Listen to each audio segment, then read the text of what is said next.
So, uh, I'm watching like all the Mandalore DLC things.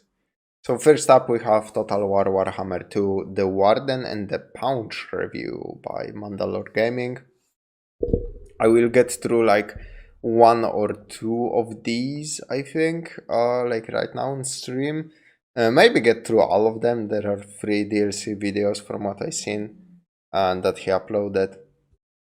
And then we'll move on to something else. So, not much of an intro. Total War Warhammer 2 seemed like a very impressive game. I am very curious about actually trying it out. So, yeah, let's just dive into it. The Warden and the Paunch. I wonder what race does this. What race this is about.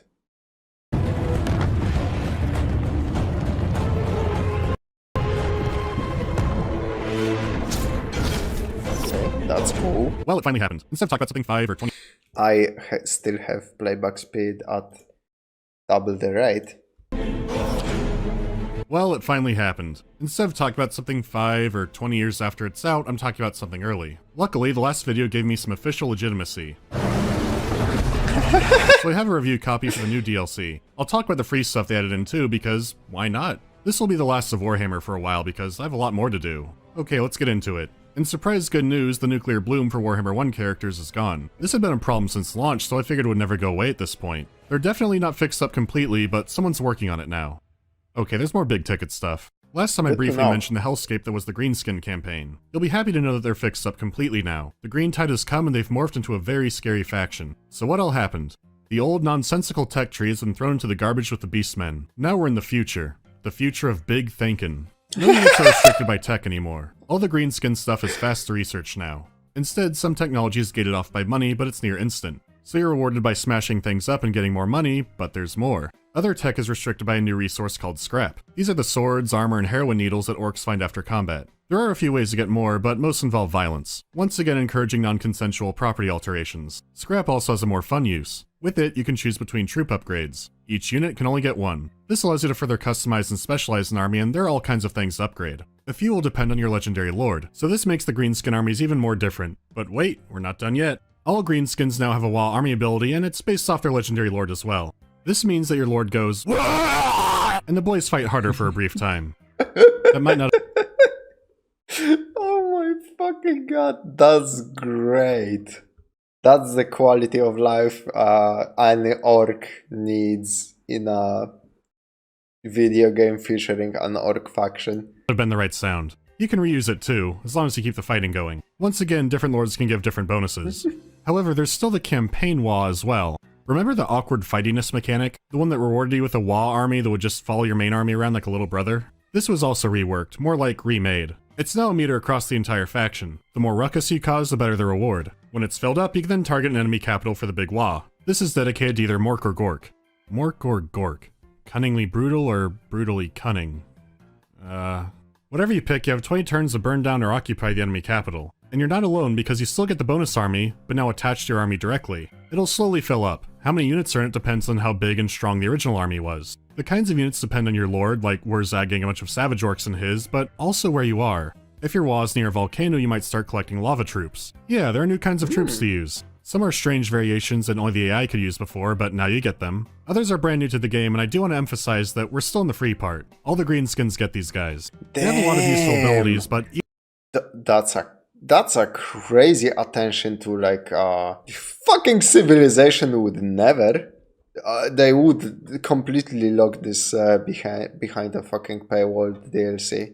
Even if you don't get any special units in your WoW army, you still have 40 troops to use in battle. That's massive and not easy for everyone to control. Fortunately, the AI can now control your reinforcement armies, and this doesn't just go for the WoW armies, but for every faction. So you're free to just sit back while the expendables go and soften up the enemy for your main forces. So now there's no downside to just throwing orcs at the enemy until they die. Did I mention every single army you have gets the WoW army? Like, across the faction? That is a biblical amount of green. Oh, Success has a lot of rewards to it. You'll get scrap and special new units to recruit. The grand prize is a trophy that buffs up the whole faction. The deadlier the enemy, the bigger the trophy. You're finally rewarded for sending elves and scalies to the fiery pits of hell. All the Greenskin lords have been reworked, and each of their armies now has the potential to be So they are now like a win more army. So the faster you steamroll, the better they get. Absolutely horrifying in combat. Good old Azag has taken a move. Now he starts up north with his own faction, Red Eye Mount. It's okay. I can do it.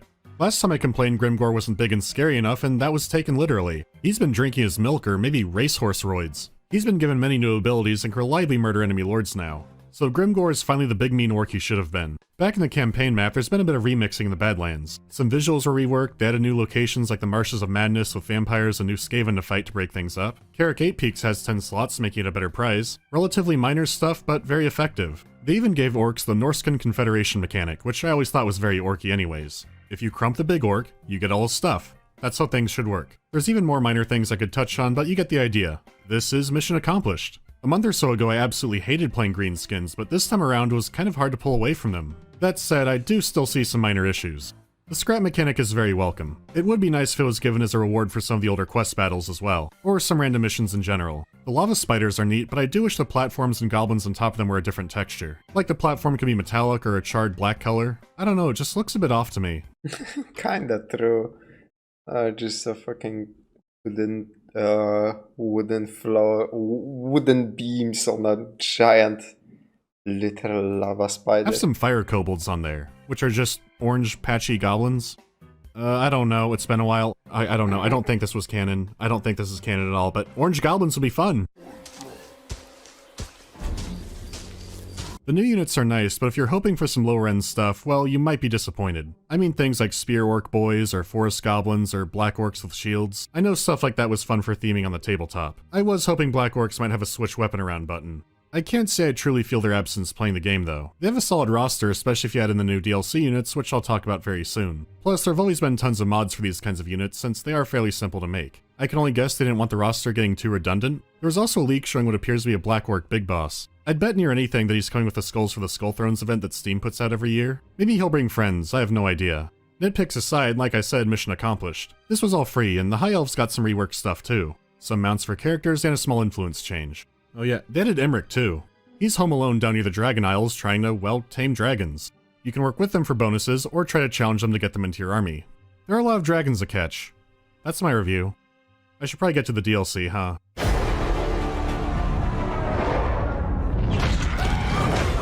show them pointy ears! We'll show them all! His immensity! His enormously! This trailer is actually so hype. What the fuck? This doesn't look like a quality of a, you know, real-time strategy trailer. Holy. This is a game that has always been full of weird premises, so I'm impressed they took such a strange rivalry and made it immediately digestible. You have Elf Dark Knight era Batman and a Morton Joe Goblin. So we'll start with Grom the Paunch, the biggest goblin of all. His mission is a burn down of Rest where High Elf Batman, Eltharion the Grim lives. Luckily for everyone, he doesn't participate in the Vortex campaign. So without it, what are Grom's special campaign mechanics? Well, he's a goddamn chef. Yo. Okay. I did not expect cooking mechanics, but you know what? This somehow makes me want to play the game more now that there are cooking mechanics in the game.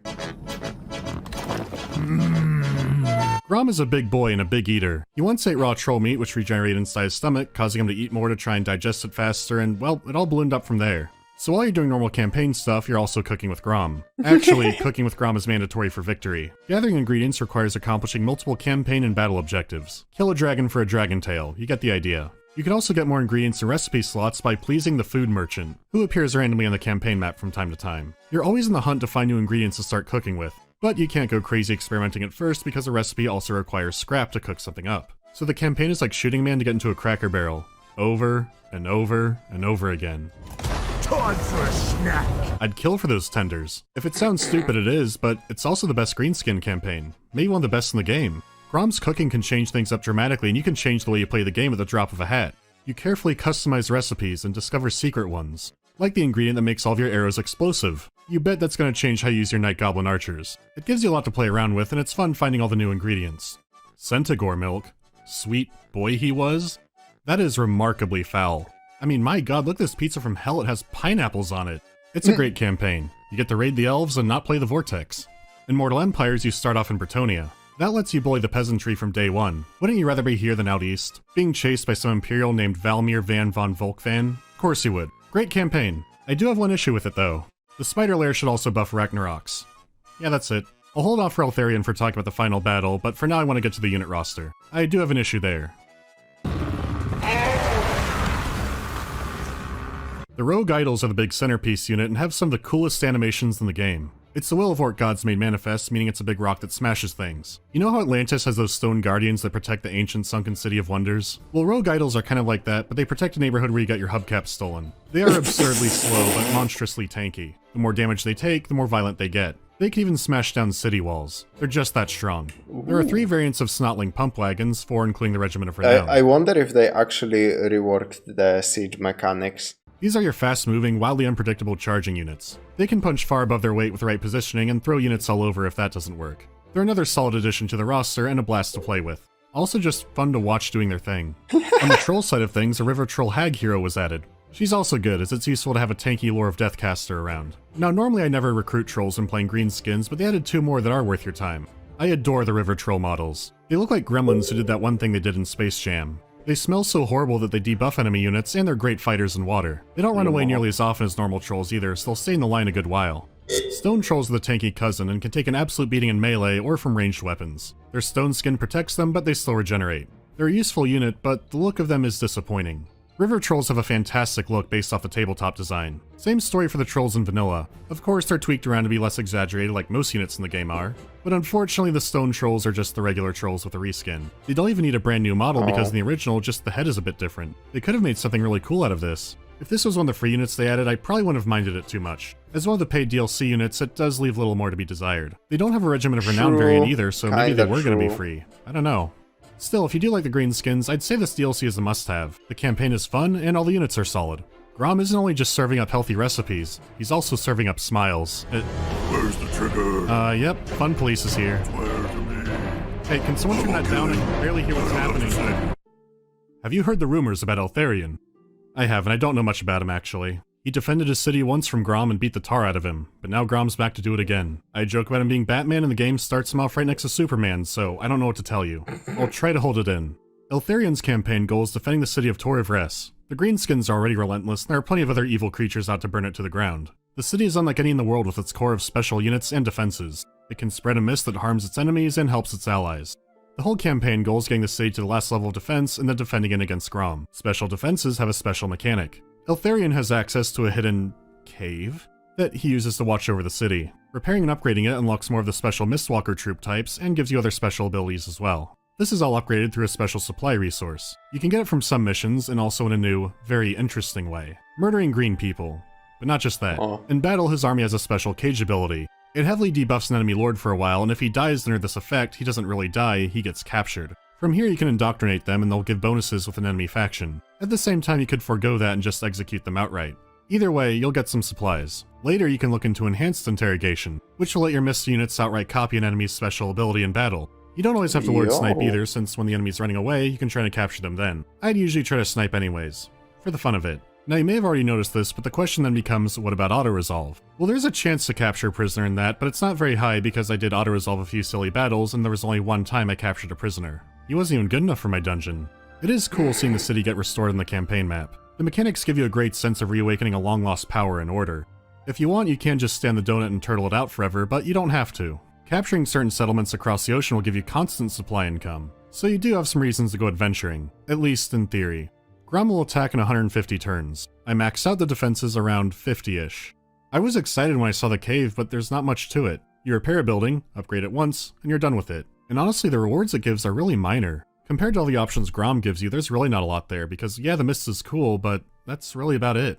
While the mist units play very differently, they all look very similar, so not very exciting on that front either. To make matters worse, their combat roles aren't too much different than the regular roster. There are exceptions, just not many. There's more strangeness. If you capture a legendary lord, there's nothing special about it. What's bad is if you capture them, you don't get the trait for defeating them in combat, because you didn't defeat them, you captured them, if that makes any sense. There would be times I'd capture a prisoner, say a beastman lord, check the prison, and no one's in there. Maybe the guards forgot about him. Things feel a little bit off, and there seems to be an issue with the pacing. It seems like the cave buildings should have at least like 3 levels and give something more substantial. At the same time, it feels like you need more defenses to reach max city level. You can at least trigger the Grom battle early. At bare minimum, maybe a shorter timer and a harder campaign difficulty can make it more frantic and challenging. A desperate rush to prepare for Grom. What they give now is way too generous. Then again, a short timer would mean having to fight these small battles. You know, to capture the prisoner. Maybe there can be an upgrade for auto-resolve chance? I don't know. I might be making it sound bad, but it's not, it's just kind of dry. Some of the Lord packs for 2 felt like one faction had a lot more time put into it, and this one feels like that for Grom. The new units are in that same kind of strange, okay place. Having Mage Lords is nifty. That's about it. You have Rangers as a new starting game unit, and you have some mid-tier Spearmen as well. I didn't use them that often, but that could be attributed to a greater enemy spiders. Supply line problem, which I'm not going to get into. In retrospect, it's also hard distinguishing them from the Mist units because there were so many of them. The new stuff kind of blended together. On the memorable side, the Arcane Phoenix is gorgeous. I really enjoy using its ability. Yeah, holy fuck, that looks so good.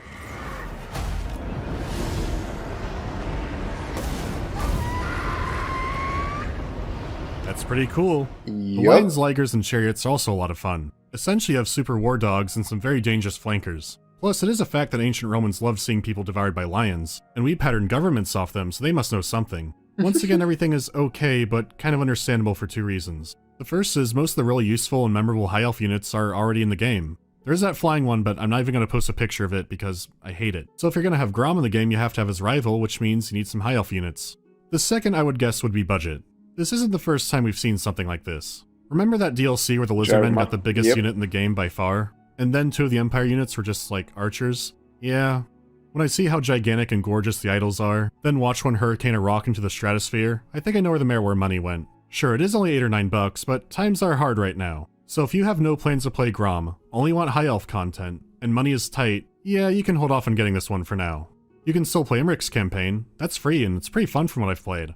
If you're interested in Grom or Orcs, then get it because you won't be disappointed. He's a likable character. Get out of Grom's way, mountains! Honestly, they're both pretty likable. The smallest chamber is mine. I'm going to end this by talking about the final battle because there's a lot I find interesting about it on both sides. It indicates where the game might be going. Because the final fight is a siege battle, and to their credit, it's really engaging. The siege map is big. It may only be one wall, but there's a lot of city layout behind it. In both campaigns, most of my fighting was inside the city. It still took effort to get in. There were magical traps outside the walls and inside the streets. So there was a threat to the attackers beyond just whatever the towers were shooting out. Rogue idols could smash down the walls, but there was also a new army ability called a Doom Diver team. This was also able to hit defenders on the wall and also punch a hole into it. This got me thinking about sieges in general and my endless nightmare of towers and rams. Instead of just building towers and rams, what if you could also build an ability like this? You know, preparing uses of some kind of special attack. Yeah, walls came down sooner, but there was a lot of fighting among those points. You had to adjust people on the wall and move troops through the streets to intercept. The attacker had army abilities. The defender did too, but also traps they had set. It made the fight exciting and unpredictable for both sides, and pretty challenging too. Actually having ways to get inside more efficiently... That's... Holy fuck, this game looks... I'm not sure how sieges are right now, but that looks so fucking fun to play. Oh my god. Move around and fight made it so much more enjoyable. This gives me a lot of hope for where sieges might end up one day. Really, there's a lot put in that has interesting potential. How about the wall army stacking mechanic? Maybe Skaven could have special slave slots there. Then menace from below could become like a purely defensive siege option, or maybe something only in Skaven territory. Then fighting those dirty rats outside their home would be less of a nightmare, but I don't want to go crazy theory crafting. So overall, a great patch, a great DLC if you're into orcs, and an okay DLC if you like the High Elves. So that's enough Warhammer for now. There are 2 mech games coming up, so I'll see you then. Stench of their dung piles. I'm just gonna skip ahead and see. My dogs are hungry! Okay. So yeah, very straightforward video. I expected a little more somehow, but maybe that's because the first video was just my introduction to Total War Warhammer, like at all, and the second, and I know he has a video about Total War Warhammer 3 that is also very long, and yeah, this was kind of like short and sweet. Honestly, I am super fucking impressed by the 3 updates to all of the units. Like I said, Civilization would never, man.